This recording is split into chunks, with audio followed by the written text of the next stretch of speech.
Let's get it. Shaka Smart signs a big-time recruit. Gronk and Brady reunited in Tampa Bay, and tonight is the last dance for the class of 2020. All this and more on College Crossfire. Back, let's do this. All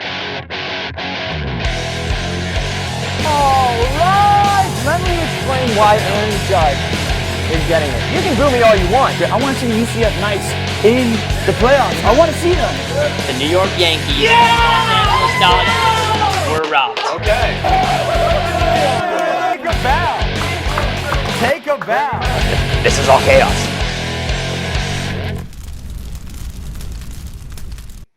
Welcome into College Crossfire, the hottest debate show on the 40 acres. For the last time, I'm your host, Zach Leff, and tonight we have a very special show coming your way. Not only is it the last show of the semester, but yes, it is the TSTV Senior Show featuring the incredibly talented and amazing class of 2020. This show will pit 8 TSTV seniors going head-to-head against each other in 2 heats of 4, ultimately leading to the battle of the top 4 to see who is crowned the champion. So let's get started and meet our first 4 panelists tonight. On first base, we have Cameron Parker himself. Cameron, you are a returner. How are you doing? Are you excited to be on the show tonight? Zach, thanks for having me. I've only been on the show one time. I won it, so I got to defend my crown finally. Oh, undefeated right there. Okay, let's see if you can make it 2-0. On second base, we have Big Tex himself, James Grant in Florida right now. James, how you doing there in the queue? Hey, y'all. Hey, it's all good over here. The Sunshine State, man. Happy to be on here tonight. Looking forward to the show, man. It's just bittersweet, man. We're fired up. Let's do it. Well, we're excited to have you on tonight. On third base, we have Bailey Wald. Bailey, first-timer on College Crossfire in your long and illustrious career here at TSTV. Are you excited to be on tonight? I am excited. In my 4 years here, I have been putting this off until the senior show. So I have pretty high expectations. So I think it'll go well. Well, we hope we can live up to those expectations. And on last but not least, we have Madison Hager. She's also a first-timer on College Crossfire. Madison, how are you doing tonight? Very excited to have you on the show.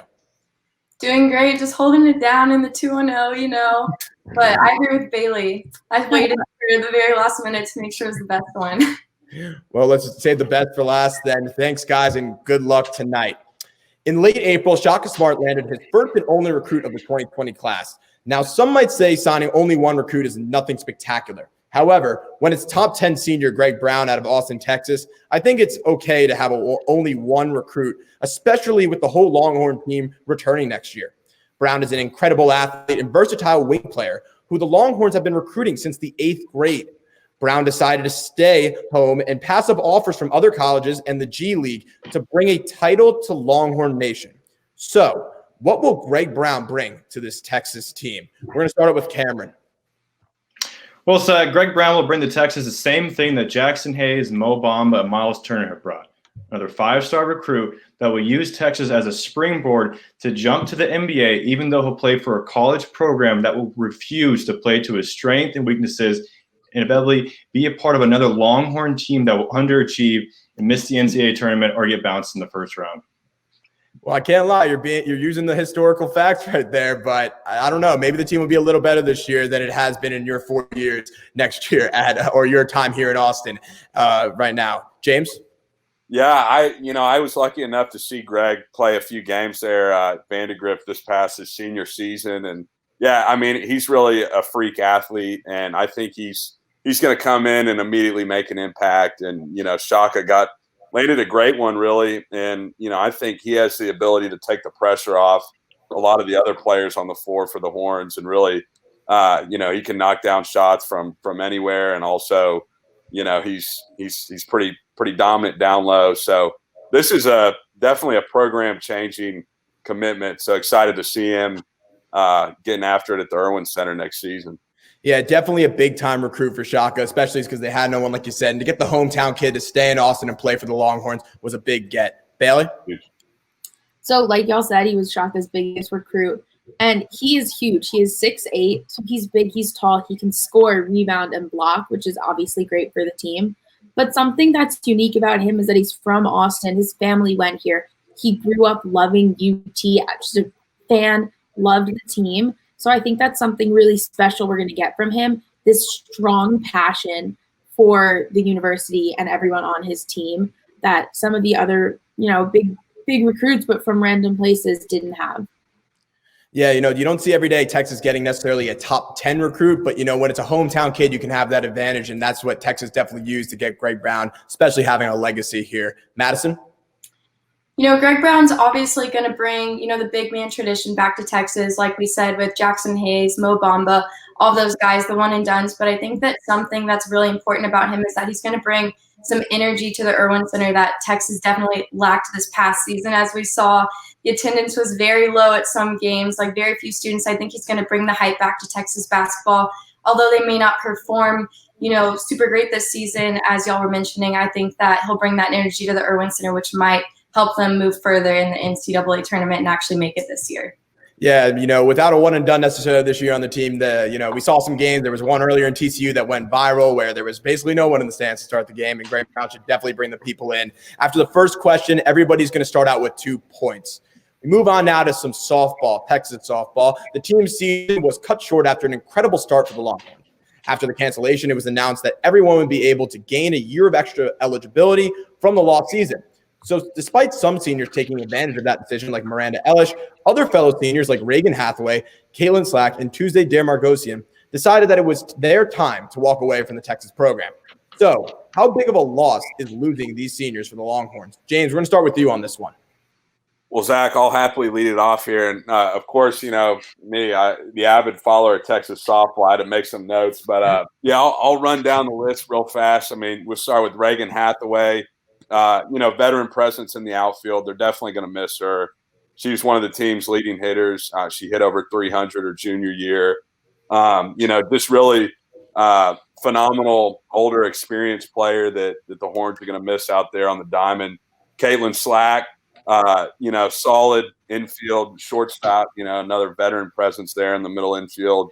Another great contact hitter. She actually missed, I think her junior season, came back and made a big impact. And then you look at Tuesday Dare Margosian. I mean, that's a sick name first and foremost. So we're going to have to get a Wednesday, a Thursday, or a Friday to fill her spot. But no, she didn't start a lot of games for Texas last year. But one thing that she did do when she got on the field was make an impact. Again, another great hitter and veteran presence in the outfield. So three seniors that obviously left an impact, and they're going to be missed for sure. Well, James, it seemed like you definitely knew your facts there, and especially, like you said, Tuesday Dare Margosian, definitely one of the best names in all of college softball right there. I think that obviously those seniors were helpful, and we loved them, but it's not as big of a loss as James was explaining. The main senior on this team was Miranda Ellish, and she was so helpful, and she is the core of this team. And the fact that she's going to be there for another season with Mike White, I think they're really going to be able to compete for a title next year. Yeah, no, definitely. I mean, you kind of nailed it. Like, these were obviously important seniors, but no one was more important than Miranda Ellish. And to secure her with Mike White was a big deal for the Longhorns. Madison? Yeah, so bouncing off of that, all three of these players, although they had a big impact on this Texas team, I think there are younger players who will step up and fill their places. I don't think it's going to be a positional problem. I think that it's more going to be a leadership issue, and there's going to need to be teammates stepping up. And like with Miranda Ellish returning, I think that she'll be a huge leader once again. And so I think it's not going to be so much of a positional transition that's going to be a problem. It's just going to be leadership. So they're just going to have to be other players needing to step up. You lose some seniors. You thought you might be able to gain them back, but you're not. And your seniors typically on your teams are always going to be the leaders. So definitely lost with leadership there. Cameron? Yeah, it's not as big of a loss compared to if Miranda Ellish was not returning next year. Texas has a lot of depth, a lot of talent that are going to return next year. They're still going to be one of the best teams in the country, I think. Losing Hathaway will hurt, but Slack and Dare Margosian were more of role players. They only had 40 at-bats total combined this year. So I still feel confident Longhorns' ability to be contenders for a World Series appearance next year, Zach. Yeah, they definitely started off strong this year, and for the way the season ended was poor. But like you said, at least, it's not the main players getting, like the Longhorns are losing. But after this round, we have a 4-4-4-4 tie. So everybody has 4 points, as I longly said that right there. But we're going to move on now to some women's basketball. Right after the season ended, Texas women's basketball decided to go in a different direction by firing Carrie Aston and hiring former Mississippi State coach Vic Schaefer. Schaefer brings a great coaching resume where he led the Bulldogs to back-to-back runner-up spots in the NCAA title game.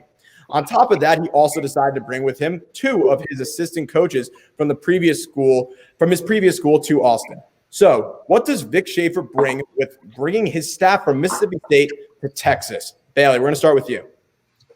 Well, as you said, with his teams at Mississippi State, they were winning championships, or they were getting really close to winning and competing for championships. And that wasn't just him. That was the way that he worked with his staff. They had such a great chemistry. They know each other well. They know what types of players they want to recruit. They know how they want to train them. They already have this system down that we've seen has worked so well. So I really think that bringing some of his staff to Mississippi State is going to help this Texas team absolutely, enormously. And I really think that it's going to help them try and go for a national championship. Well, like you said, if there was success at one place, you might as well try to transition it and bring it to another place. So that's what Vic Schaefer's trying to do here. Madison? Okay, hear me out. I think that what Vic Schaefer and his staff is going to bring is discomfort to this Texas team, but in a positive way, because I think with Karen Aston, although she was very well respected at Texas, everyone got really comfortable with her there, and they weren't really getting as far in the NCAA tournament as they could be, with the talent that they had. And so I think that Vic Schaefer is going to kind of, be like the extra puzzle piece that Texas has been missing and really fuel them to go as far as they possibly can in the NCAA tournament. Yeah, I agree with all those points there. I think that's what you said. Maybe a little light. Karen Aston was a little lighter on the players, and Vic Schaefer's going to bring a little energy and a little discipline that the Longhorn team needs to make that push deeper in the tournament than they've been going. Cameron? Yeah, I agree with Madison. I think this women's basketball program got a little bit too comfortable with not winning. Coach Schaefer knows how to win, though. He knows how to build a successful program from the ground up. 5 to 7 years he was at Mississippi State. He took the Bulldogs to the NCAA tournament. What's even more impressive than that stat is that he made it to the Sweet 16 every year for the past 4 years, including 2 Final Four appearances. So I think he's going to bring a completely different vibe to this Texas program that's going to change it for the better. Yeah, no, like you said all the stats out there. He's a very successful coach, and you're hoping it transitions from Mississippi State to Austin. James? Yeah, Zach, my biggest thing with Vic, he's coming from the SEC, and, he's gone toe-to-toe with Don Staley and the South Carolina Gamecocks women's team that's been one of the more dominant programs in recent memory. They won the championship in 2018, and Mississippi State has competed with South Carolina each and every season, it seems like, for the past 5 or 6 seasons. So he knows. I know one of the knocks on Coach Aston was that she couldn't beat Baylor. Well, Vic, they were toe-to-toe with the Gamecocks, and that he's going to bring a new energy to this program and that they're going to be pushing Baylor for that top spot in the Big 12. So huge pickup for Texas women's basketball. Yeah, I think you made a great point there, obviously, talking about the idea that, South Carolina, Vic Schaefer had his battles, and Karen Aston has not been successful with Baylor, so maybe Vic Schaefer will be the one to pull it over the top.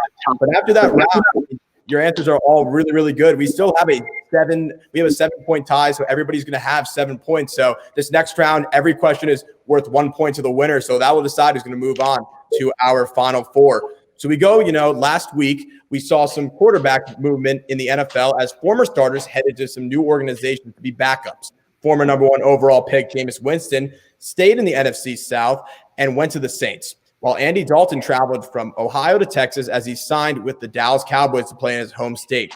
So how will Jameis Winston and Andy Dalton fit into their new teams and just in their new backup role? Madison, we're going to start with you.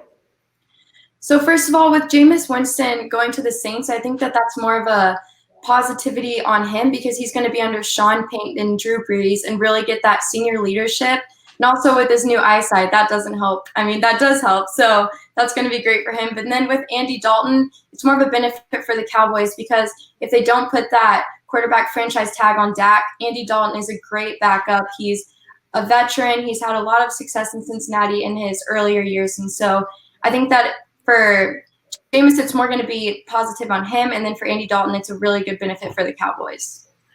Yeah, I see what you're saying. They're definitely more of a team benefit for the Cowboys, a personal benefit for Jameis Winston. Cameron? Yeah, Andy Dalton and Jameis Winston are going to fit perfectly on the bench, of course, carrying Dak and Drew Brees' shoulder pads around. Now, I understand everyone's bored during this quarantine, But come on, people are making mountains out of molehills here. It's a smart move for both organizations to make sure they have a capable backup because both teams should contend this year. That's a good step. Jason Garrett, he never did that. He always had Cooper Rush or a backup that couldn't come in and help fill the need if Dak got injured. So that's a good first step for the Cowboys. And also with Dalton and Winston, they know what it's like to underachieve at their two teams. And I think that's the model for the Cowboys and the Saints is underachieving this past decade. So it's a perfect fit. Well, you kind of said it. I mean, the Cowboys, they've been struggling with backups whenever their starter gets injured, like a Tony Romo in the past. But you also had the Saints who lost Breeze for some time, but gained Teddy Bridgewater and went 5-0. So they're thinking maybe Jameis can produce that same magic, especially with Teddy staying in the division. James? Yeah, Zach, I agree with Cameron and Madison, really. The Andy Dalton thing to the Cowboys, that's been blown way out of proportion. I think it's a smart move for Dallas because if for some reason Dak goes down during this upcoming season, Dalton is the guy to step in, and the Cowboys are one of the best teams on paper. So really just finding another solid backup, to kind of steady the ship if something comes up with Dak, that was a smart move. And then for Jameis, that one is really intrigues me. I think that's like Madison talked about. It's an individual thing that it's really going to benefit him learning from Drew Brees and just really, I think Jameis is a high character guy anyways. And I think really it comes down to his play on the field lately. And Drew and Sean Payton are going to work on getting those interceptions down. So big time career move there for Jameis. Yeah, no, definitely agree with all those points there, James. Bailey? So I think that Winston really needs a year to step back and watch and not play and learn. And I really think that he's going to get that from Breeze being in New Orleans, and it's going to teach him a lot, and he's going to be a great backup if they ever need him. But I with Andy Dalton, he's not going to learn much from Dak because Dak doesn't have all that playoff experience and, so much more time under his belt. So he's really just going to be hanging out there waiting. And I just think that neither of them are going to be even trying to become the starting quarterback for a long time. They'll be on the bench. So I think it's a really interesting fit for both. Yeah, it's interesting when you see it as, Breeze is the veteran and Jameis is, you get the backup as the young guy, but you also have the backup as the old guy, especially Dak still on his rookie contract and dealing with it while Dawson's just trying to find a place after the Bengals took Joe Burrow. All great answers, but I'm going to go with Madison for the point here. I really agree with the fact that one's more of a personal decision, one's more of, learning and everything like that. So I agree in getting security, a team decision. So Madison, you'll be getting the point there. We move on now, though. Over the past few Sundays, ESPN has been releasing episodes of the long-awaited and highly anticipated documentary series, The Last Dance, which tells the story of Michael Jordan and the Chicago Bulls of the 90s. The doc shows behind-the-scenes footage of the 1998 Chicago Bulls as they try to three-peat for the second time in 8 years. There have been many interesting moments so far shown in the film, and I'm always on the edge of my seat waiting to see what happens next. Now, since we were all born around the time this season actually happened and can't remember anything about this team, what is the biggest shock to you from The Last Dance? We're going to start out here with Cameron. Well, Zach, we all know the crazy Rodman stories. We knew about the hatred between Jordan and Isaiah Thomas and the Dream Team fiasco. We knew about the contract dispute between Pippen and Jerry Krause. But we haven't seen is this side of Michael Jordan. I mean, this is by far the most I've seen him talk, and personally, I love it. This is a side of Jordan that he's being open. We don't see that because he's not really active on social media, and I really think it's changing the public persona of him, at least in our generation. Yeah, definitely Michael Jordan's been known to not really talk, not be a big person within the media. Not, he's an owner of a team, but he's not a big owner, like a outspoken owner, like a Mark Cuban. So it's definitely interesting to hear him talk and give perspectives of his time in the NBA. James? Yeah, Zach, I mean, aside from the fact that, I knew MJ was a golfer, but just hearing the stories about him, getting rounds in with, other players during the playoffs and all these great stories from the course. I mean, that's been a pleasant surprise, hearing about that. I think really just for me, how when he decided to retire there in kind of the middle of the 6 championships, how much it wore on him just dealing with the media pressure and different stuff like that. Because I know, I obviously wasn't around for a lot of his career. And, just looking back on it, you think, man, this guy was like invincible. I mean, nothing got to him. And really on the court, it didn't. But off the court, and we saw in those past 2 episodes, I think he reached that point where it was like he needed a break. And I think it's eye-opening that, it does. Everyone's human. And, that was a great example of Michael just saying, hey, it's the pressure has become too much, and it's time for a hiatus. Yeah, I mean, watch. I think it was said in the documentary that do you want to be what is it like to be Michael for a day or a week? And you probably didn't want to be him at that point because of all the pressure that was going on. It's definitely not an easy job, despite the perception maybe thinking that it's easy to live the life of Michael Jordan. Exactly. One of the most shocking things to me was about Scottie Pippen and how underpaid he was for such a long time, even though he was an all-star, he was doing so well, multi-championship winner, and that was just something that we didn't know at the time, and I think that was really shocking. Definitely Scottie Pippen, one of the best players in the NBA at his time, and he just took a bad contract, and it's what happens. But as he came out later and said, he got paid in the long run, so it all worked out. Madison? For me, obviously Rodman's 48-hour trip to Vegas was crazy, but the craziest part of that to me was that Jordan physically had to go to Vegas and get Rodman back. And to me, that's insane because I cannot imagine that happening today. Like, your two biggest stars essentially, like one having to go rescue the other in Vegas. It's just a crazy story. And the fact that Rodman's son didn't even know that, I just think it's mind-blowing, and it's something that should go down in sports history because that is a true teammate right there, and it's just insane. Yeah, I mean, that is really crazy, honestly, when you think about it. I think everybody was shocked about the story. Some heard it, but nobody heard the extent. And for Michael Jordan to have to go out there and, figure it out, he did it. He's a very big competitor, and Dennis got right back to practice. This was a tough one, honestly, and I decided that since this is such a good documentary and everything's great, these were all great answers, everyone's going to get the point there. So every person's going to get the point heading into the last question. So we move on. For years now, it's been a big topic of debate regarding pay-to-play rules and other ways to get NCAA athletes compensated.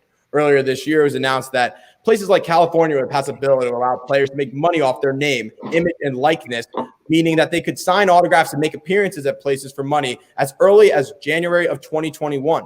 So what is the best way to implement the soon-to-come name, image, and likeness rules? James, we're going to start with you.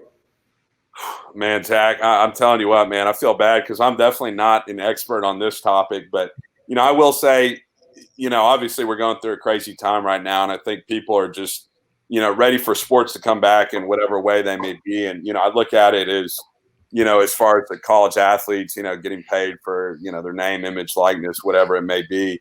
I think as long as, we still have the integrity of the game, the purity, like of the college athlete competing. I mean, I think things change when you go from college to the pros in terms of, really it's all about that paycheck. And, but I think as long as, we continue, in college sports, people keep just competing for the love of the game and giving, fans and universities, great experience and great competition to get behind. I think that, that's all that matters in my opinion. So I never try to get too caught up in all the other rules, but that's just kind of me looking ahead to the future on that one.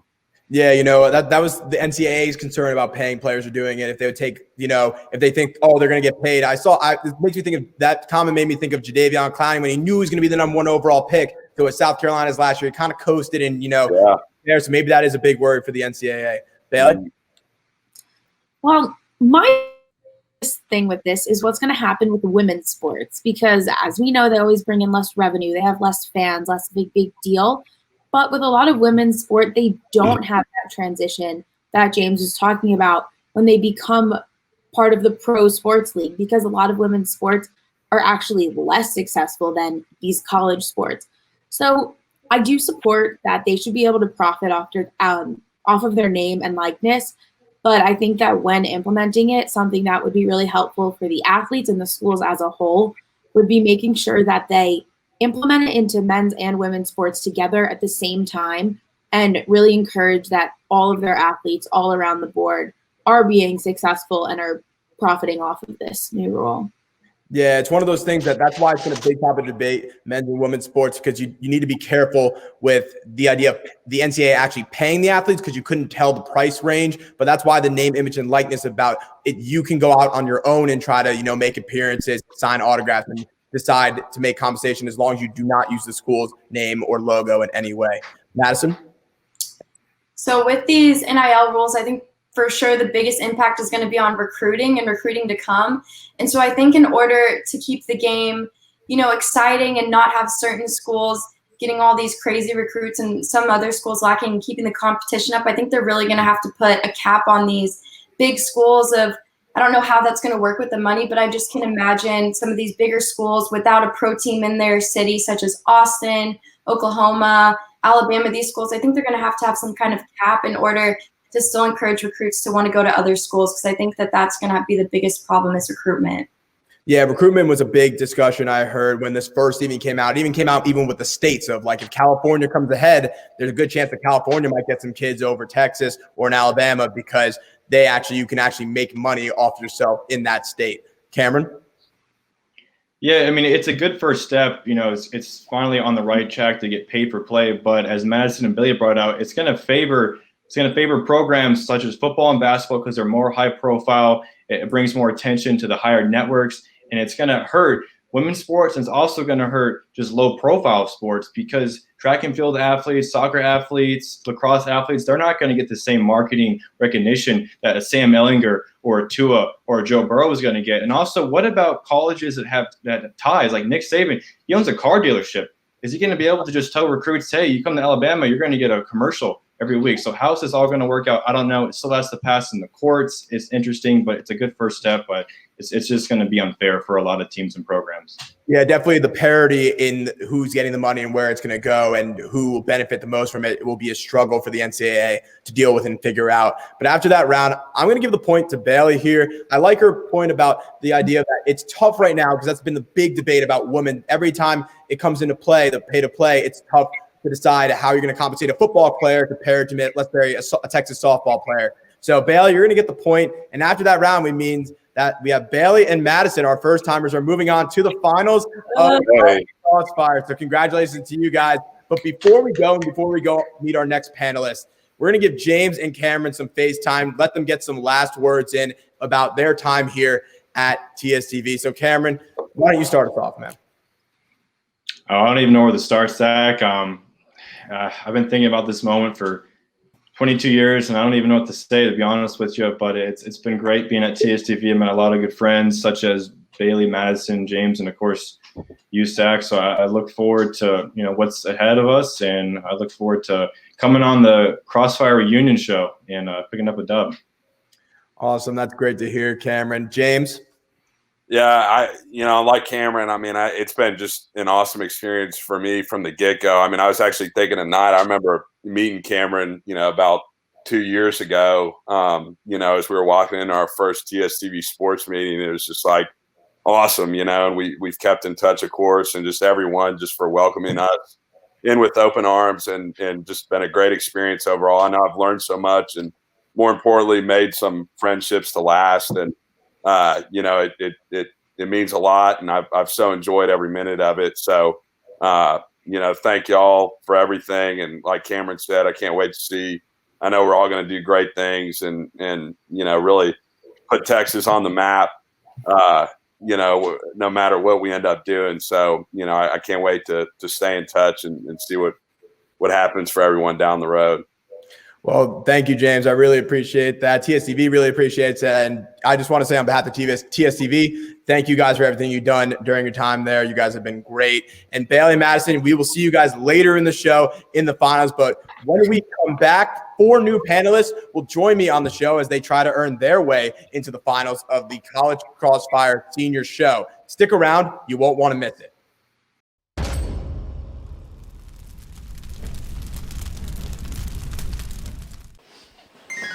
Washington teams don't win in the playoffs.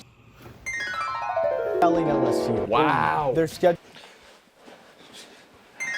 Michigan coming in number 4. Oh, so many bad takes. Joe Burrow is just Jake Coker with legs. No. I've got to make the right predictions this year. Good pocket protection. Look at that. It's cheap. Gotta keep studying Astros film. Gotta be Thomas. Take that, Utah. Never gonna miss a pick again. Come on, man. Gotta make better picks. Gotta make better bets. Gotta make the right take. Bama's coming back. Bama's coming back.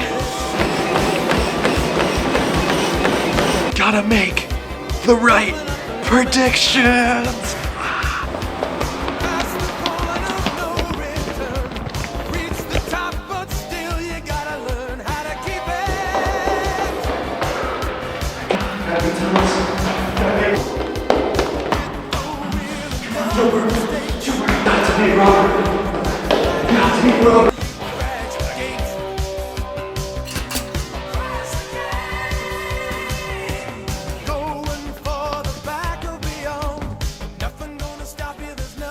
Daniel, What are you doing here so early?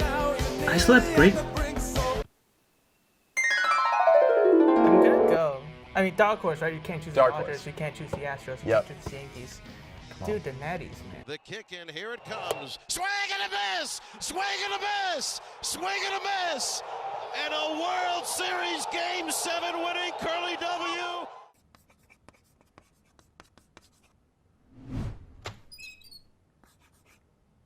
welcome back into College Crossfire, the hottest debate show on the 40 acres. In the first round, we saw Madison and Bailey move on and advance their way to the final round. Now we have four more incredible seniors battling it out to earn their ticket into the dance as well. Now let's meet this great panel. So on first base, we have a College Crossfire first-timer, his former sports director, Josh Martella. Josh, great to have you on the show for the first time. How you doing?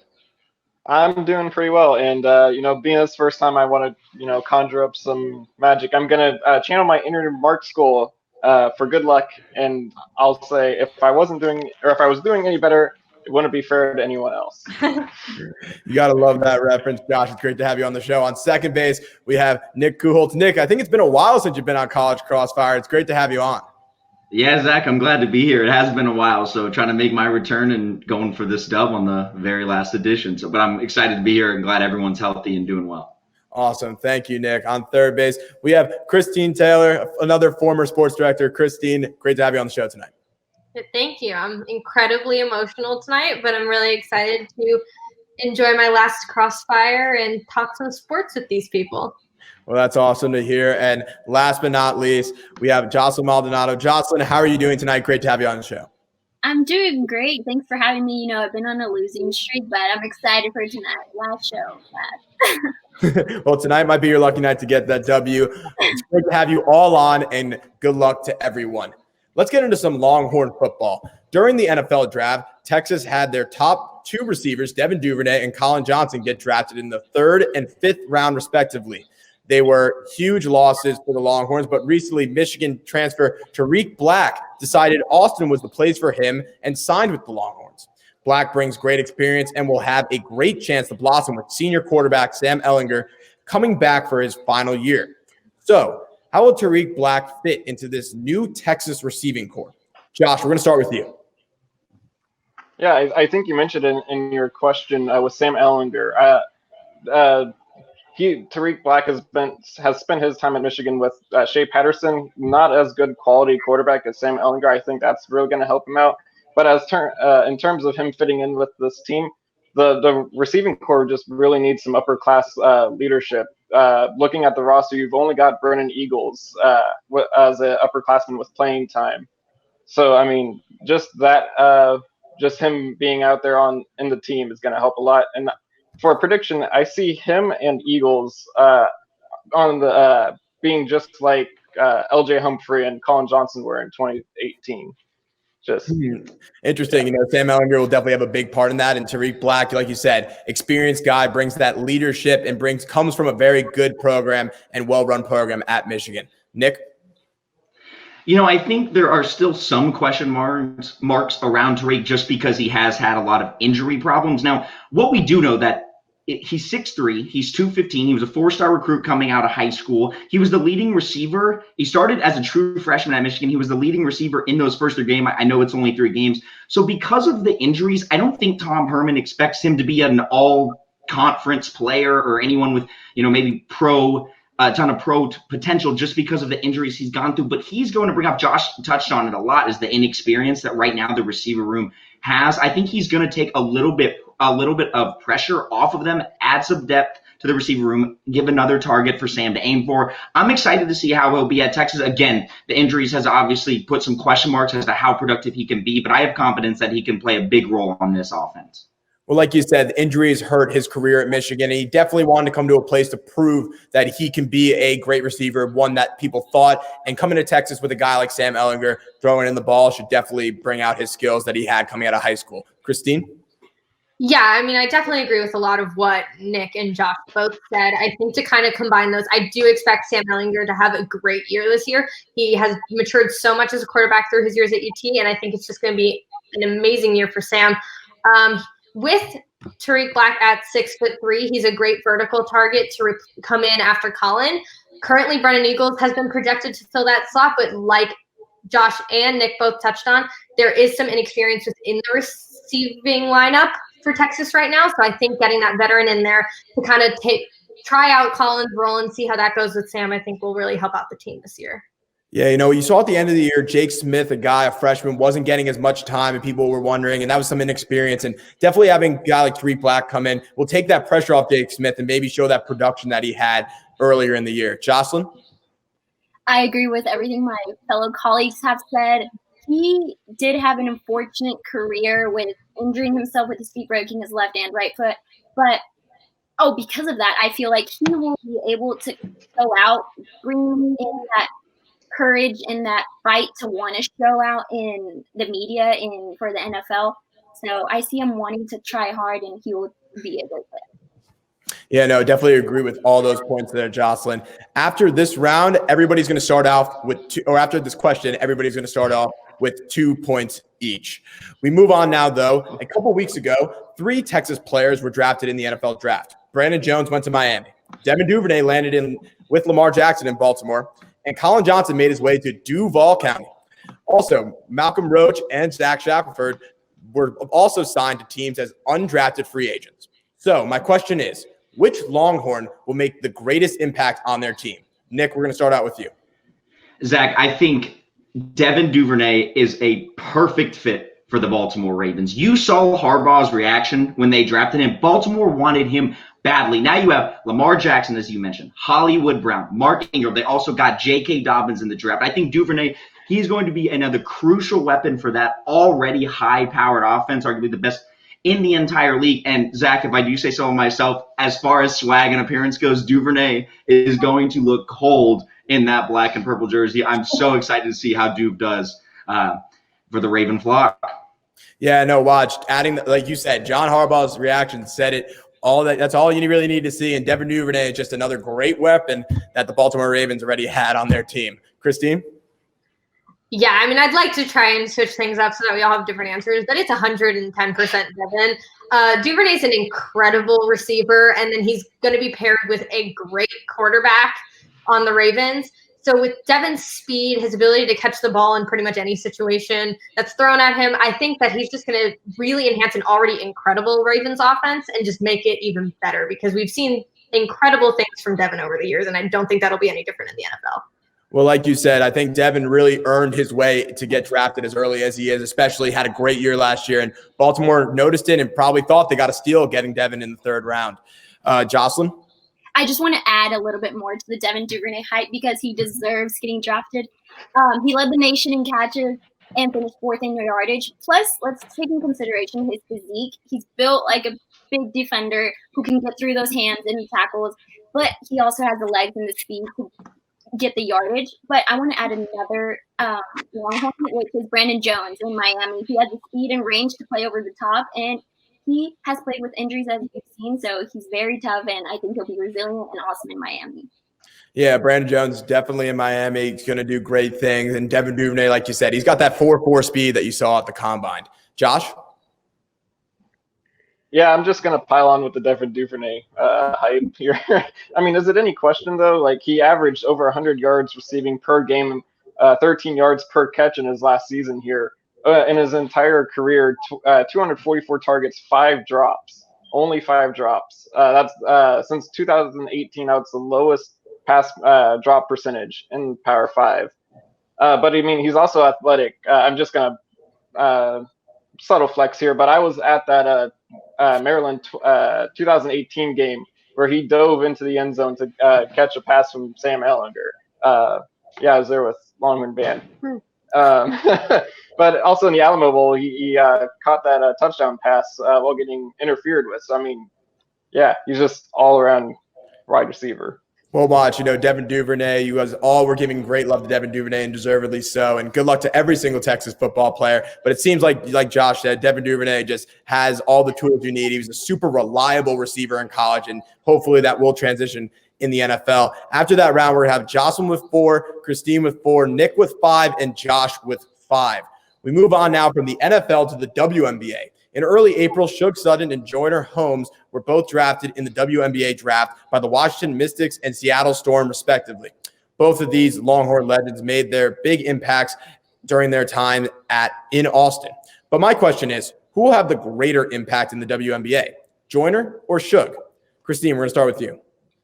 I think both of these players are incredibly talented, and I do think that they were a bit underrated because of the performance of the team overall this past season. But I'm going to go with Joyner. I think Joyner is an incredibly powerful player that people tend to overlook. She was projected since her first year at Texas to go first round in the WNBA draft, and that hadn't changed. She's actually projected to go 9th, so I think the Storm got a huge steal by getting her 19th in this draft.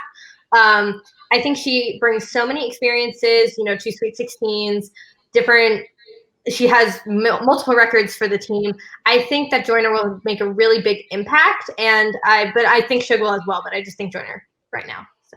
Yeah, like you said, she was projected when she came into college as potentially a first-round pick, and she kept that promise or kept that going. So Joyner definitely seems like she'll make a big impact in the WNBA. Jocelyn? I'm going to say both, and I'm going to stick with both. I was at a lot of their games this past season, and being a former sports competitor myself, you can see in their face that grit and that fight they always had each game, no matter the outcome of the team that the team had. So even when watching their past highlights in their freshman and sophomore years, you can see that passion, that grit. So I feel like they will succeed in the WNBA, and that's all a coach could want.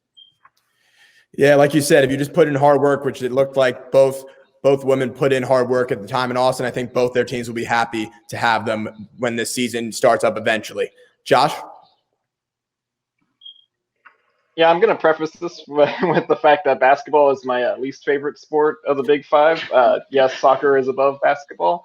I don't know a whole lot about the ins and outs of basketball, which I know probably isn't the best going into the sports industry, but, whatever. But for the question, I think Joyner is going to have the bigger impact on their team. Bigger being the key word. She's 6'3". She had 260 total rebounds and 30 blocks just last season.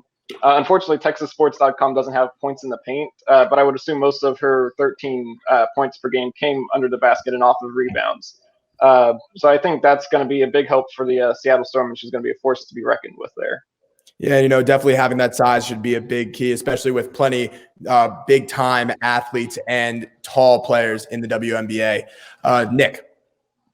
Yeah, I think Suge can surprise a lot of people, but I'm also going with Joyner Holmes. She was one of my favorite players to watch on the team because she's quick, she's strong, she's tough on defense. Last year, she had 14 double-doubles. I remember, too, when Seattle's coach, Dan Hughes, said in the interview when they asked him about Joyner, he said her best years are going to be as a pro. And I think so, too. I think she's going to succeed even more in the WNBA than she did here on the 40 acres. She's a unique player, but a very talented one. I have no doubt she shines in Seattle. I think Suge does well and exceeds expectations, but I'm going with Joyner on this one.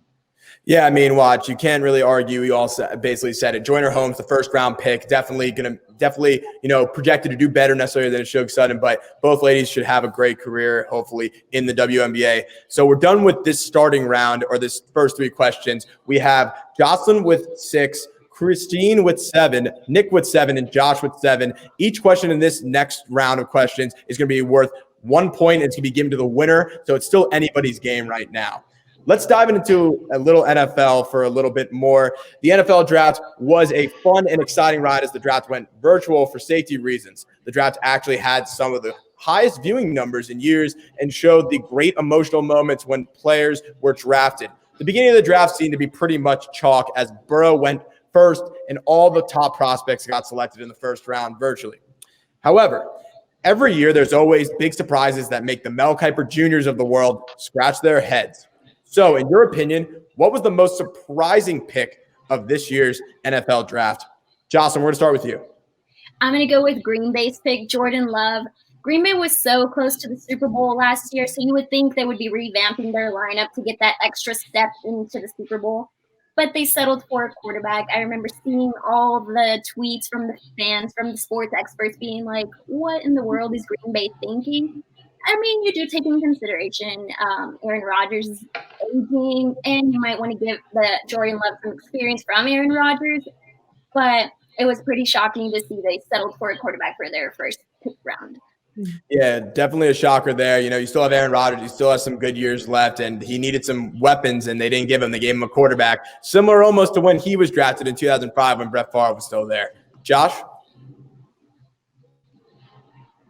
Yeah, going back to my previous answer, my top 5 big sports, football is just one spot above basketball, so I literally couldn't care less about the NFL draft. That being said, if you can see up there, I am an Eagles fan when I do care about football. So I was a little shocked when they draft Jalen Hurts. Might go on a rant here. I'll try and refrain from cursing. But you have Carson Wentz. They let BDN Nick Foles walk in favor of Carson Wentz. They let the quarterback who beat Tampa Brady and win them a Super Bowl go for Carson Wentz. And then you go and draft Jalen Hurts, a quarterback, the season after. I mean, Carson Wentz might have his injury issues, sure, but that's why you should have kept Nick Foles and let Wentz go. I guess I'm a little more frustrated with the Eagles management than I'm more surprised with this pick. But FYI, I'll be rooting for Jalen Hurts as an Alabama quarterback and not Oklahoma one if he plays. There it is. But, watch. It definitely was a shocker as well, because you have a quarterback that you just paid over $100 million and you took one in the second round when you could have found maybe another weapon like they did in the first round to help him. Definitely a shocker that the Eagles went with Jalen Hurts in the second round. Nick? Yeah, Zach. So Jocelyn mentioned it with Jordan Love. That's my pick as well. But actually, my most surprising pick are their first 2 picks, because they got a quarterback and a running back with their first 2 selections. No disrespect to Jordan Love or A.J. Dillon. I think both of them are going to succeed in their career in the NFL. But you're 1 game away from making the Super Bowl. This gets me so heated. And your 2 best players are a quarterback and a running back. And you use your first 2 picks on a quarterback and a running back. You still have a few really good seasons left with Rodgers. Aaron Jones is only 25 years old. Jordan Love was the first skill position player drafted by the Packers in the first round in 15 years, all of Rodgers' career. So finally, the one time they pick a skill player in the first round, they pick a quarterback. The Packers had a horrible draft. Again, no disrespect to those 2 young players. I think they're going to succeed. I didn't understand it at all. Yeah, I couldn't agree with you there. I mean, you have Aaron Jones already and you have Aaron Rodgers, and for them not to take in a big receiver class like they are, that was a little shocking not to take a top receiver in one of the first 2 rounds. Christine? So like Nick, I'm very passionate about this Green Bay pick. Because we all saw in a previous draft, we saw a particular team draft a quarterback in the first round and then forcibly push out a Super Bowl winning quarterback. And that was the New York Giants. And I don't think Aaron Rodgers deserves that same treatment that Eli Manning got, because Aaron Rodgers actually was within 1 game of the Super Bowl. So for them to draft a quarterback first round, to me, is like, I've seen Brett Favre said that he doesn't even think Aaron Rodgers is going to finish his career with the Packers. And I think that makes this draft incredibly shocking, because that's just something that no one would ever expect for Aaron Rodgers. Like you mentioned, I think drafting a wide receiver is what they needed to complete a talented offense that Green Bay already has. And I just think that their picks in general, Green Bay they definitely didn't win this draft. It was a unique year for them. Yeah, watch. I mean, I agree that it was a shocker that Jalen Hurts was selected, but it seems the clear pick and the majority thought was Jordan Love. And it's a really tough overall question to give a point to, but I'm going to give the slight edge to Nick. I like what Nick had to say about the pick, because I do agree that, watch, you could have went for the quarterback, or you could have went for a receiver in one of the first 2 rounds, and you didn't do either, and you took 2 players that you already were your 2 top offensive players, if not 2 of your better players on your team, So, Nick, you'll be getting the point there. We move on, though. Last year, Rob Gronkowski was retired from the NFL and living his best life. He was on the NFL Fox coverage team, throwing amazing parties, and he even had a stint on The Masked Singer as the White Tiger. However, once Tom Brady went to Tampa Bay, rumors came out about Gronk wanting to join Brady and come out of retirement. Well, these rumors were true, and Gronk was traded by the Patriots to Tampa Bay, reuniting him with TB12. So my question is Gronk coming out of retirement the right call? Josh, I'm going to start with you. Yeah, I'm going to keep this short. I don't know what I was doing with the WWE or the Masked Singer or whatever you talked about, but, I mean, coming out of retirement is just a wrong move. I mean, sure, Jason may have done it last year to some success, but it's just not worth the injuries or the CTE or anything afterwards. I mean, you already have the money. Just be smart with it and don't risk it. Yeah, you know, it was a big trend of players retiring around the age of 29, 30. We saw it with Luke Kuechly recently and some other players. And, you know, it's going to be a health and safety. And we'll see if this does have a long-term effect, depending how many years he does play coming out of retirement. Nick?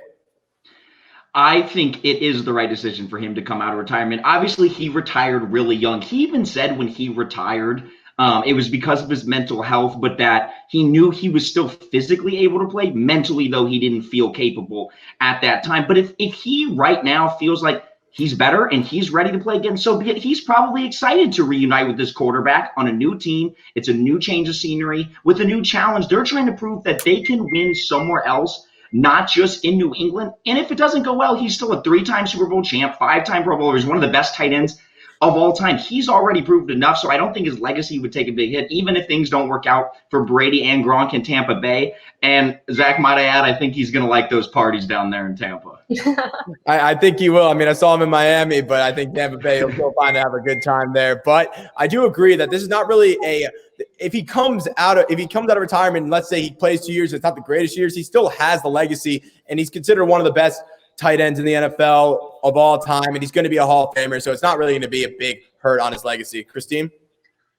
Yeah, I mean, I do actually think it's the right call. Like, to bounce off of a lot of what Nick said, I think the nostalgia of having Brady and Gronk on the same team again is, first of all, an incredible marketing effort. Like, the endorsement potential is there, and for both of them, I'm sure that's appealing. But he didn't retire like most players retire. Like, he's not older. He was still a very productive player when he retired, despite the injuries. His stats were still up there. If Gronk plays most or all of this season and puts up numbers like he's used to, he will probably do really well. And reuniting with Brady, like I said, is a great move for him. Yeah, you know, watch. Definitely, if you're going to come back, you might as well come back with what some will perceive as the GOAT. And Gronkowski's played with Brady his whole career. You might as well stick with Tom Brady. Jocelyn? I'm going to add on to what Christine and Nick have said. Like, Gronk has been working out, so it's not like he's just chilling like Jason Witten being in the booth and then deciding to go in. He's actually working his mental health, working his physique to be ready to come back to the NFL. But, however, I think he'll help Brady transition better to this team and the Bucs to transition better to Brady and his offensive tactics. I don't see him playing the whole season, just taking into consideration his injuries in the past. But who knows? Gronk has been arguably the best tight end throughout his career, so we'll see. Good pick overall. Mm-hmm. Yeah, you know, it'll be interesting. It'll be interesting if you'll see kind of a load management type there for Gronk. Maybe give him a game or two off, but there's only 16 in the season, so we'll have to see. I'm going to give this point to Christine. I agree. I think it's a great endorsement opportunity for Tampa Bay. And like you said, for Gronkowski, if he is going to come out of retirement, he might as well team up with Brady, and he's going to team up in Tampa Bay, a place that's completely different than his time in New England. So, Christine, you're going to get the point there. In the month of April, top basketball recruits were still figuring out where they wanted to go to college. Some players like Josh Christopher and Greg Brown decided they wanted to play in college next year. However, other players like Isaiah Todd and number 1 overall recruit Jalen Green decided to bypass college and go to the G League and take some money. Players like Brown declined the G League offer, but others like Dashton Nix decommitted from UCLA to go to the G League.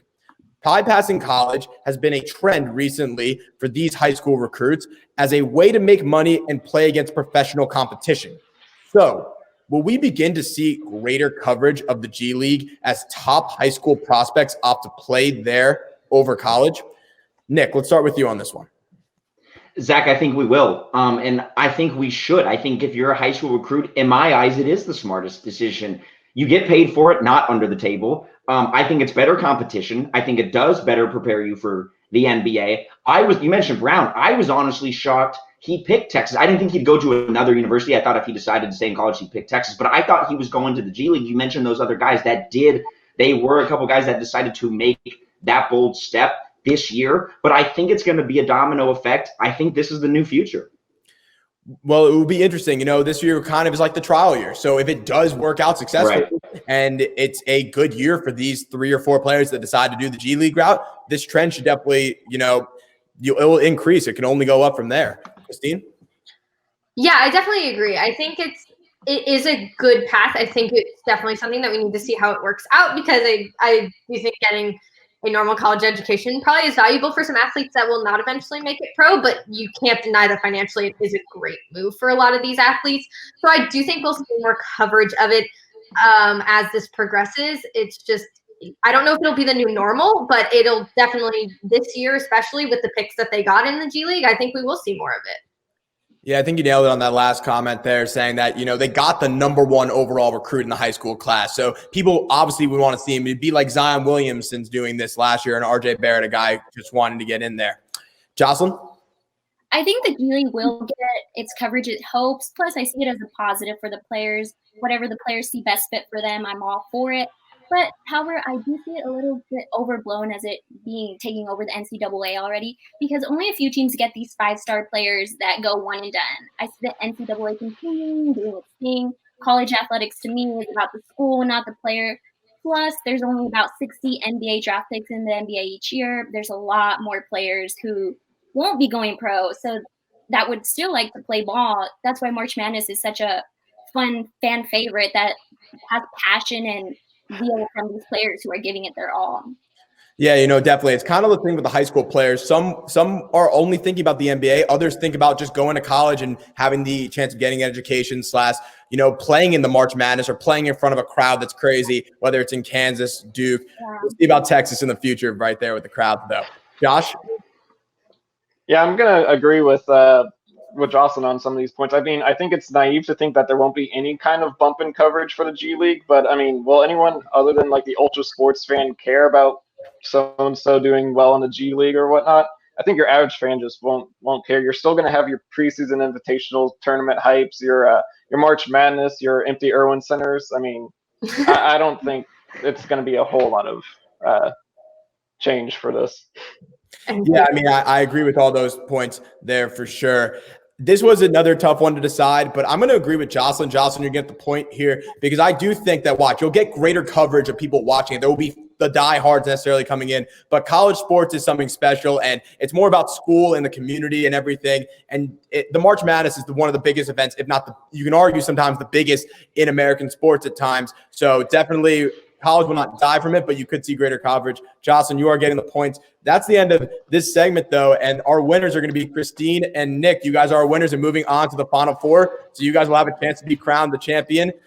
Congratulations to you guys. But before we go over there, I want to give Jocelyn and Josh a FaceTime, an opportunity to say what they want and talk about their time at TSTV. So, Jocelyn, we're going to start with you. My time at TSTV. Oh, I've loved it, guys. It's been short. I wasn't here my whole 3 years. It was more 2+ years. But being there, everyone was so encouraging, was so nice, was so welcoming. I've loved the technicality and experience I've learned at TSTV. Definitely has helped me throughout my career. Oh, I just love everyone. I love it.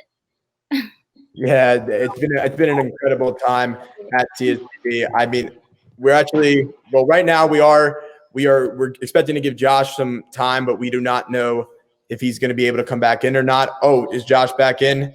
We're hoping he is back in. We would all love to hear from Josh. Josh is back in. Josh is going to get some FaceTime right now. So, Josh, you can go if you're able to go.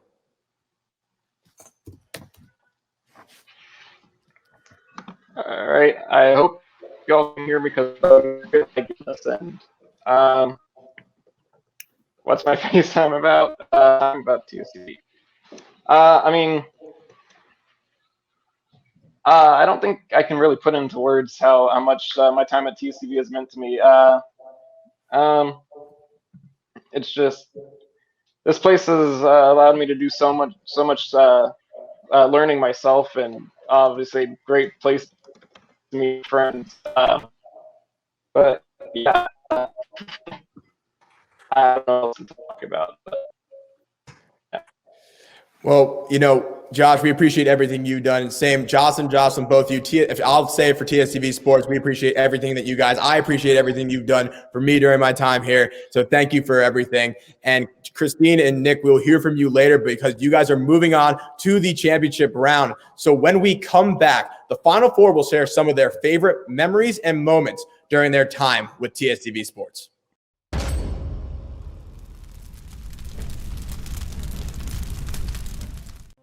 You're watching a live sports presentation of Texas Student Television. Good evening and welcome to the Chaparral Ice Center here in Austin, Texas. A late season rivalry on the lacrosse field. It's Longhorn Lacrosse on TSTV. Between his legs, Texas picks it up. Ref says play on. And the try is good. Pillar looking for a long one. Goal! Goal! So the offense for Texas being aggressive, and it pays off right there with Sal Bolone. Welcome back into the College Crossfire Senior Show. It's been an incredible show so far, but before we move on, we want to announce the new host of College Crossfire starting next semester. I will be passing off the torch to the great Jaxie Pigeon. Congratulations, Big, and I know you will do a great job. You deserve it. Now back to the rapid fire round, though, of College Crossfire. Every question is worth 2 points in this round, so this is still anybody's game. I will announce the winner of this round and the score of the round as the completion of the final question. It looks like the Final Four is ready to go. Bailey, Christine, Nick, and Madison. So let's start this one off. During your time at TSTV, all of you have accomplished amazing things and have all proven to be major contributors for the station. On top of that, everyone has learned and gained something valuable here. So my question is, what's the biggest lesson you learned from your time at TSTV? Bailey, let's start with you. Wow. I think that the biggest lesson I've learned is to put myself in situations that I think might be a little bit uncomfortable, like covering a game and, asking questions at a press conference, because the result is always worth it. And I've gotten to learn so much from those experiences that I was initially really scared, and they've been really helpful for me. Definitely a great lesson learned. Christine? I think the biggest thing I learned through my time is that it's okay to fail, and that TSTV is definitely the place where you're allowed to fail and people will still love you and people will forgive you for your mistakes. Because I think I came in like most UT students as an overachiever, and I wasn't ready to let myself fail. But through TSTV, we've had our ups, we've had our downs, and everything has been new, and it's just been an amazing time. But fail, and it's definitely okay, and that's definitely it's the biggest thing I learned through TSTV. Yeah, that's definitely some great advice for some younger TSTV viewers of this episode. Nick?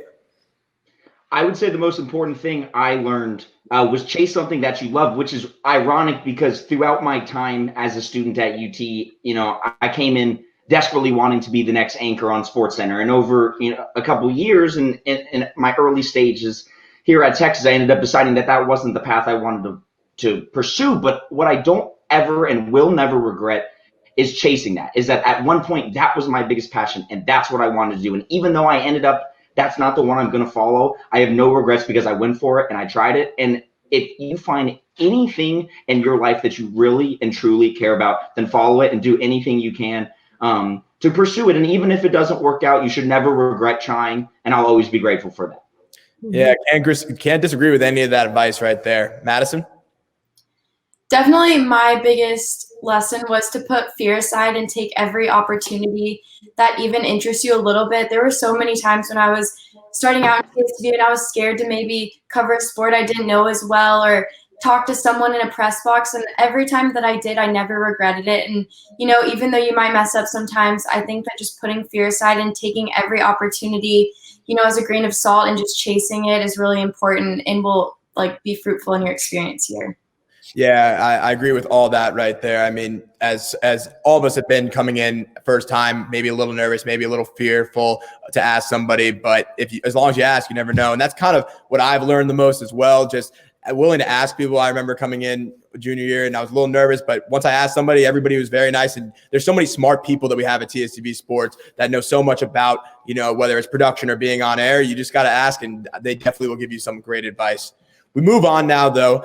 We move on now from 2016 to 2020. There's been many amazing moments in Texas sports that us at TSTV have had the privilege to cover, report, and analyze about. These games and moments range from Dicker the Kicker in the Cotton Bowl to Mo Bamba versus Trae Young in the Drum during College game day. So my question is, what is your favorite Longhorn sports moment while at UT? Nick, we're going to start out with you. My favorite UT sports moment at UT was the very first game we went to on campus, which was the Notre Dame game, our freshman year when we won in double overtime. It was partially because my whole life I wanted to go to this school. And so the fact that the very first football game as a student, that it was that. And even though we ended up going 5-7, Notre Dame ends up going 5-7, and both teams proved to be nothing that season. And we end up losing to Kansas that year. In that moment, just the pure joy was so exciting, and it just foreshadowed how spectacular my time is going to be at UT. And I know the football team really only had one good season while we were here, our junior season, so that win was kind of misleading as to what we could have seen the football team accomplish. But it was 1,000% a memory I will never forget for the rest of my life. Not only was it my favorite UT sports moment as a student, it's one of my favorite UT sports moments ever. Yeah, that's a pretty good sports moment right there. Like you said, the season didn't go as planned, but that one night was a big night. And I remember Charlie Strong getting lifted up by the team, and just the pure joy in that stadium that night was amazing. Madison? Hear me out on this. This might be a stretch, but my favorite sports moment was the 2017 Texas versus USC game in California. I was there with my family, and although we did lose that game, being there was one of the most electric sporting events I've ever been to. I mean, the fight of Texas, that game, the overtime, it really just made me appreciate Texas athletics so much more. And it was so exciting. And I think just being in the stands at that moment, it made me appreciate how much that I do love sports and how much I love Texas athletics. And so it was just one of those moments that even though we lost, it was one of the best sporting events I've ever been to. Yeah, I was lucky enough to be there as well. And I thought about it. It was the first time that Texas had played USC since that epic Rose Bowl game, and the atmosphere. And that game is one of those games, despite Texas losing, is a reason why so many people love college sports, because of the passion and the fan bases and what college sports brings out in people. Bailey? My favorite sports moment was the Sugar Bowl against Georgia. I got to go to that game, and after a season of so many ups and downs, going to that game, the energy there was insane. It was so much fun the entire way through. And then Ellinger at the end yelling that we're back. We weren't, but it was just such an amazing game, and I had so much fun. There were so many great memories that I have from that game. So that's my favorite moment. Yeah, definitely a rocky year. It was an interesting year, a year where Texas has to go against Georgia, one of the best teams, and for them to kind of pull off the quote-unquote upset, but do it in a Sugar Bowl and win a New Year's Six Bowl like that was such a special moment for all Longhorn fans. Christine? So my favorite sports moment is a different Texas USC game. It was actually the first big, hyped up game I ever covered, and it was the 2018 Texas USC game. The crowd was record-setting at DKR. There were celebrities lining all over the field. And now, looking back, obviously, we realized that USC was nothing to freak out over that year. But they came back for that revenge win in 2018, and just the energy. I remember feeling so in awe because it was the first really big game I had been to for Texas, and it obviously led to one of their greatest seasons during my time here. And it was just, that was just an incredible moment and a great game to cover. So. Yeah, definitely. I mean, that was another one, like you said, a revenge game, and it was just a high atmosphere game. Two great teams battling it out, and it was awesome. I like to say a couple of my moments. One is for sure the Texas Notre Dame game. I'd probably put that as my top moment, as Nick said. That was my first ever college football game. I was not I didn't really have a team to root for, and when I came to Texas, I'm going to root for a Texas football team that has so much history. And the way it started against a powerhouse like Notre Dame, it was just kind of like the perfect start to my sports college career. Fortunately, like Nick said, the season didn't go as planned, but I will always remember that game with Tyrone Swoops diving into the end zone. And a little one this year was honestly the LSU-Texas game. We talked about teams losing games, but that was an incredible atmosphere, maybe the best atmosphere I've been to. That was a game where it looked like Texas had it, but hey, if you're going to lose to the eventual undefeated national champions, you might as well lose that way in a tough, hard-fought battle. Those were all great answers. Move on to the last question, though. In the TSTV Sports department, everyone has been giving an opportunity to learn new skills and show off their talents. Whether it was on College Press Box, College Crossfire, or TSTV Game Day, to working behind the scenes on one of the shows as a producer, director, or even teleprompter person. Each time you step in the station, you know new memories will be made. So my final question is, what was your favorite memory? What has your favorite memory been at TSTV? Madison, we're going to start with you. Yeah, so this is actually a really easy one for me. So in 2018, I covered the Texas versus Tech football game, and it was in Lubbock. I traveled to Lubbock by myself, had all the equipment, from front end to the back end, all the way from covering the game to making the package. It was only me doing it, and I think I was really fearful to try to tackle that, but after accomplishing it, it really made me appreciate how much I've learned at TSTV and how much those that were older than me taught me at TSTV, and so that was just a huge confidence boost for me, and that was my favorite memory because even though I was by myself covering that game, I was taking in what I'd learned from everybody else and used it to really show what TSTV is all about. Yeah, definitely being able to cover a game is a big part of being at TSTV Sports, and to do it in a football game and do it the atmosphere and do it, like you said, you kind of took everything you've learned and was able to make that into a special moment, and that's really awesome. Bailey? I don't think that I have one specific favorite memory with TSTV. I think that a lot of my memories just come from random times before and during and after the show. When everyone from TSTV is just hanging out, getting the show ready, that's really when I learned the most. When I learned how to write a script, how to edit a video, got the confidence up to read highlights or to go on this show, which I was always so scared to do. So I think my favorite memories are just a lot of little things, time with all these people that we've gotten so close to over the years. Yeah, like you said, watch, these shows are all great, but it couldn't have been done without the hard work before the show and then in being able to enjoy it after. And like you said, just being able to meet the people that you've met and just enjoy the process with them is obviously a great memory of yours. Christine? I agree with it. I think it would be nearly impossible for me to pick just like one memory with TSTV. I did so many things over the past few years because of TSTV. I was 10 feet away from Tiger Woods a few weeks before he won the Masters, and I covered the Big 12 championship game. I got to go see the set of College Game Day. But then I love those moments just as much as being at the hockey rink until 2 a.m. and cleaning up equipment. It's this whole group has meant so much to me during my time. So there's absolutely no way I could pick just one memory. Yeah, it's definitely a tough task, and everything that you said there, those are all great memories, and that's what it is. TSTV Sports allows you to have so many great memories where it makes it impossible to choose just one. Nick? Yeah, similar to Christine and Bailey, my favorite memory isn't specifically one on camera or covering a game. It was all the little moments. One in particular, though, the first semester of our sophomore year, I guess, Christine, your first semester as a freshman, we went to the Michigan basketball game, and then we went karaoke singing after. And it was in that moment where I realized this group is just such a good group of people. And no matter what you do with your life or what path you follow, the most important thing you can do to make yourself a better person is to surround yourself with really good people. And in that moment, I truly realized this is just such an amazing group of human beings that are just kind. And whether we come from different backgrounds, from different cities, and are probably going to end up doing very different things and working for a ton of different companies. But that stuck out to me, just hanging out outside of the studio with a lot of these people and getting to know them as people, not just as journalism students or aspiring reporters or producers, but just as human beings. And I'll never forget that night.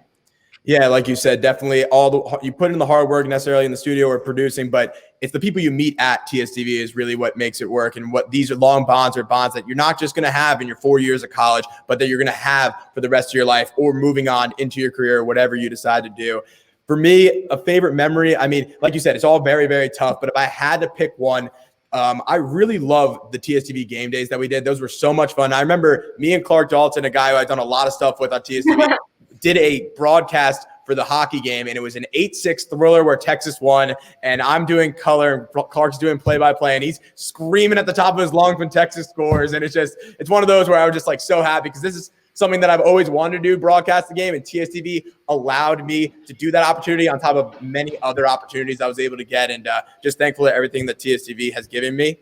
So after counting up all the scores, the winner is everyone. It is too hard to pick one of you guys to win. So everyone will be our winner tonight, the 4 of you. So congratulations to everyone. But before we get to your FaceTime, you guys get to say something about your time at TSTV. We're going to move to a Zoom call with the other seniors and other members of TSTV Sports as we watch a very special video. You won't want to miss it.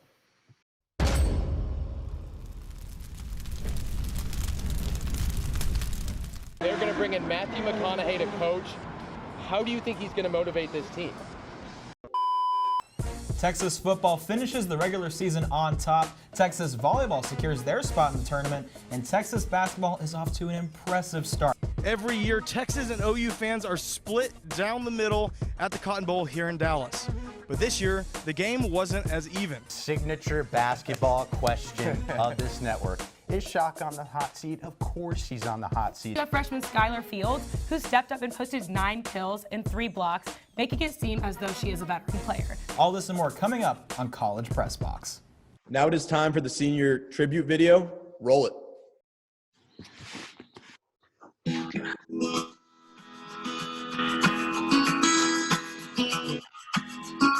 Joining me in the studio is Bailey Abramowitz. Bailey, how are you doing tonight? I'm doing really well. It was a really exciting weekend this week for Texas. We've got TSTV newcomer here, Cameron Parker. Cameron's first show. How are you doing? How are you feeling? Good, man. I'm just glad to be here. First timer, Christine Taylor in the middle between these two guys. How are you feeling tonight? I'm excited. I'm ready to see what they have to say, so I'm happy to be here. And we've got another College Crossfire rookie, James Grant. James, how you feeling? Man, I'm feeling great. I'm ready to get off to a good start, too. Now joining us, this is big. For the first time ever, Josh Martella, the guy that did everything for this show, all the graphics, all the directing, everything. He's joining us. Up next, we've got Jocelyn Maldonado making her Crossfire debut. Jocelyn, how you feeling? I'm excited. Joining me now is the lovely Madison Hager. Madison, thank you so much for being here. I hope you're doing well on this fine evening. Good. Joining me tonight, Nick Kucholtz. Nick, how you doing tonight, my man? I'm doing great, Jordan. Glad to be on tonight. Hey, happy to have you. We got TSTV newcomer Zach Leff here. Zach, how you doing? I'm ready. I'm excited, ready for the first time, and I'm excited to win. We hope everyone had a great New Year, as many of our Texas Longhorn football fans did, while watching the Sugar Bowl on January 1st. Despite a loss to Oklahoma in the Big 12 championship, the Longhorns had a chance to make a statement and face SEC powerhouse Georgia in the New Year's Six Bowl. Nick, both of Texas's wins this past weekend were comeback wins. What makes them so successful coming from behind? Yeah, as you mentioned, 2 very impressive wins. Starting with Friday against Oklahoma in the season opener. As Bailey mentioned, Mason Hibbler had a big 2 RBI double in the top of the 9th. Well, after that 4-game losing streak, I think his fate is sealed as Texas head coach. I don't think he'll come back. It was supposed to be an up year, but recently he had 2 blowout losses. Texas Athletics announced that their new basketball and events arena will be named the Moody Center. The Moody Foundation graciously donated $130 million, being one of the largest gifts ever made to any university for a new arena. All right, so you saw it right there. Of course, there were a lot of things that went wrong for Texas basketball Saturday. I know you want to talk more about it, so let's hear it. Yeah, I know. This was definitely a disappointing loss for the Longhorns. I mean, I see this game as similar to the TCU game 2 years ago, where I believe that was Herman's really only loss. I think that's going to happen again this week. It was a calm game here at DKR until the fourth quarter. Texas scored 26 points and Kansas scored 24. This year, Texas once again had a 17-point lead in the fourth and almost lost it, but ended up winning this year. The Longhorns secured their 900th all-time win by beating the USC Trojans and are looking forward to beginning conference play next week. Well, Tommy Price, the Texas captain of this soccer team, is here more to talk about the heated rivalry between these two teams. Three guys. Ellinger, Ingram, Roshan, Rashid's MVP. I think they're all going to have big games. The Longhorns took out their frustrations against Utah in a 38-10 blowout victory over the 11th-ranked Utes. After going 66-52 the past two seasons, Coach White is looking to build off past success and turn things around for the Horns. It should be a very exciting matchup tonight. Both teams looking to show that they are the best team in this conference of the TCH. We are done for today. NBC Sports Fan Fest 2019. I'm checking out. It was amazing. I'm a soccer fan myself, and I loved it. I don't think the Cowboys have this one. I think the Cowboys. I swear if you say the Giants. I'm not saying the Giants. I would love to say the Giants, and it's really hard for me to pick any team in this division other than them. Thank you so much for spending your Monday evening with us for the best sports coverage on the 40 acres. Don't forget to watch our sister show. You got James. Looking more excited. We're gonna build. Why would I pick A&M at this point? Josh Martella. Great.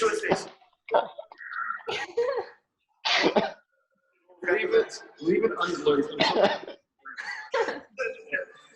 Now we're gonna unblur it now blur it again, and unblur it. Now do a mosaic on the face. Yes. Anyone? I love you, Mom. My boys, Scoop Gang. For the last time, I'm Bailey Wald. And I'm Zach Leff. I'm Nick Kucholtz. I'm Jocelyn Maldonado. I'm Christine Taylor. And everyone here at TSTV Sports, I'm Madison Hager. Good night.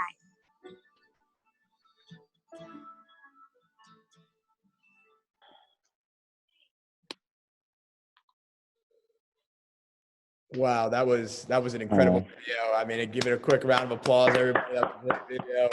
Justin, excellent job, and everybody else who worked on the video. That was really great. And I know some people are emotional.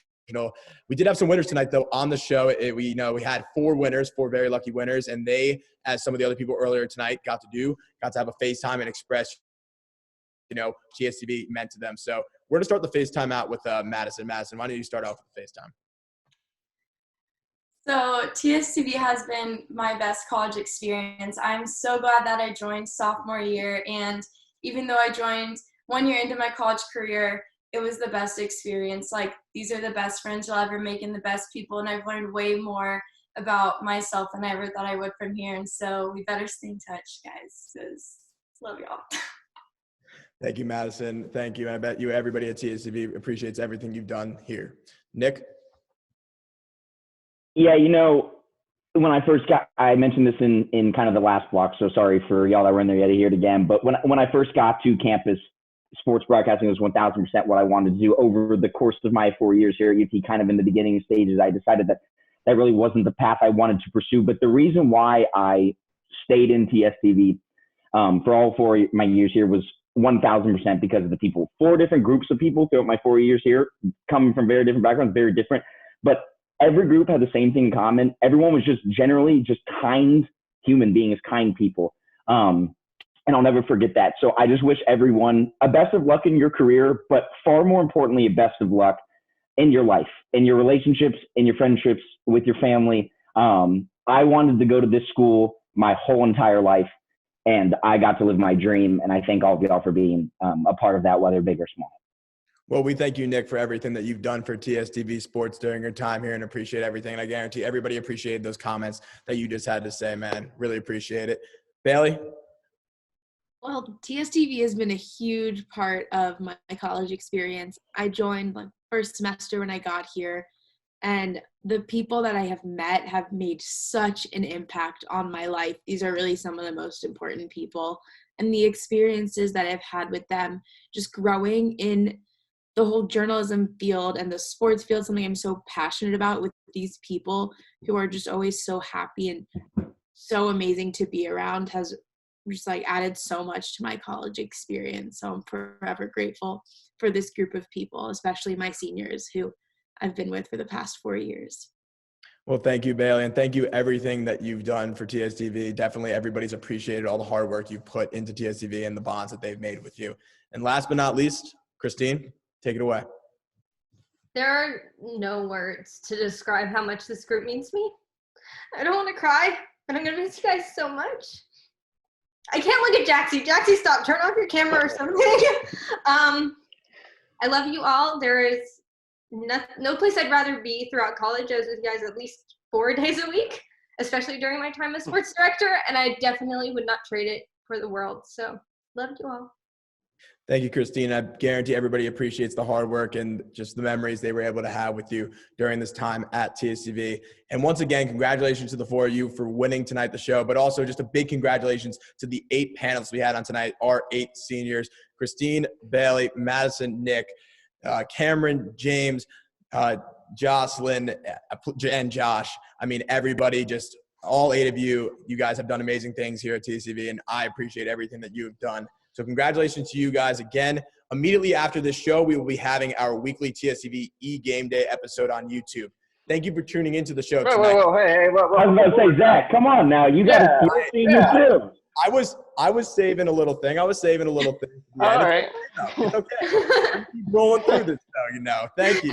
I'm trying to save the most for the end, but thank you for tuning in tonight. Don't forget to follow us at TSTV Sports on social media and check out our new podcast on the Digital 40. And as I almost got interrupted and everything, but I was planning a little FaceTime for the end of my I mean, first off, I just want to say thank you to everybody at TSTV here through my time. I've really appreciated all the bonds I was able to make. I've learned so many things from everybody here over my time. And watch, I came in as a junior, didn't know what to expect. And my whole life, I've loved talking about sports. I've loved sports and everything. And TSTV was the perfect platform for me. And I only wish I found it earlier because the memories I made here and the bonds I made here and the stuff I got to do here was incredible.